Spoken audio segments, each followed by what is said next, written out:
इसमें है इस तरह से होता है आपका चांदा, ये ऊपर और ये आधा नीचे। तो देखो यहाँ से जब हम ये चले तो ये 10 अंश का कोण बन गया। कितना बन गया? 10 अंश। ये 20 हो गया, 30 हो गया, इस तरह से ये बन रहा है। ये देखो 90 हो गया, बिल्कुल सीधी किरण हो गई ऊपर वाली।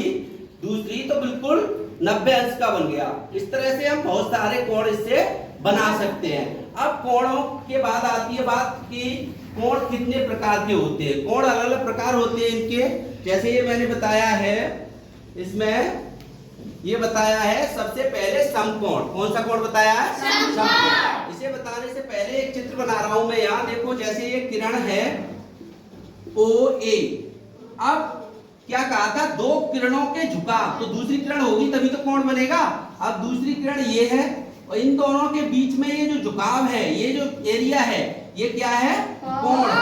क्या कहते हैं इसे? कोण। तो ये कितने 10 अंश, 20 अंश, 5 अंश से लेके 0 अंश से ऊपर, क्योंकि 0 अंश तो इसके ऊपर ही हो जाएगा। इससे बढ़ते हुए इधर को आएंगे तो इससे ये बढ़ते बढ़ते ये पूरा 360 तक का कोण बनेगा। जो चांदा है, चांदे के ऊपर बने हुए हैं। देखो ये चांदा हम ऐसे रखेंगे तो ये अलग अलग कोण बन जाएंगे इस तरह से। दिख रहा है कि नहीं? दिख रहा है। Very good. अब पहले आता है समकोण। कौन सा? समकोण। समकोण वो होता है जिसका जो कोण है वो 90 अंश का हो। किसका हो? 90 अंश का।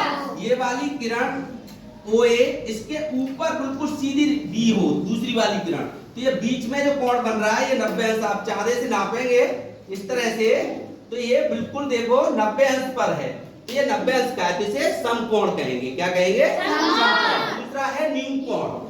न्यून कोण में क्या है? ऐसा कोण जो 90 अंश से कम का हो। देखो ये OA है, ये OB, ये 60 अंश का कोण बनाया है, तो ये न्यून कोण होगा कि नहीं होगा?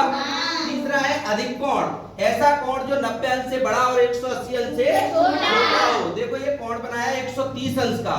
यहाँ से चले हैं हम, जब इस तरह से कोण बनाएंगे OA और इधर OB, और अगर ये 180 से कम है, जैसे 140 है, तो ये क्या होगा? अधिक कोण। कौन सा कोण होगा? अधिक कोण। तीसरा, चौथा है सरल कोण। सरल कोण बिल्कुल सीधा हो जाएगा ऐसे, और जब ये जो इसे देख रहे हैं तो 180 अंश का एक कोण बन रहा है। कितना बन रहा है? 180 अंश। जब ये दोनों किरणें एक दूसरे के सामने होंगी इस तरह से, तो ये जो कोण बनेगा ये कितना होगा? 180 अंश। अगला है बृहद कोण। 180 से भी बड़ा कोण बनाए हम, तो वो कौन सा होगा? बृहद कोण। अगला है संपूर्ण कोण। संपूर्ण कोण होता है बेटा पूरा 360 अंश का। अगला एक छूट गया, सबसे पहले बताना था शून्य कोण। इसलिए नहीं बताया कि देखो ये किरण OA और इसी के ऊपर दूसरी किरण हो, यहाँ से चली नहीं रही हो, तो यहाँ पे कोई कोण ही नहीं बन रहा, तो वो शून्य कोण होगा। कौन सा कोण होगा? शून्य कोण होगा। अच्छा, ये टॉपिक जो मैंने पढ़ा है आपकी समझ में आया? अच्छे से और समझ में आ गए? अब बता दोगे? जनरली बता देंगे? ठीक है। इसमें कोई दिक्कत है तो आप मुझसे पूछ लो। किसी भी कोण में बनाने में, किरण में, किरणों से ही तो बना रहे हैं, किरण सब जानते हैं।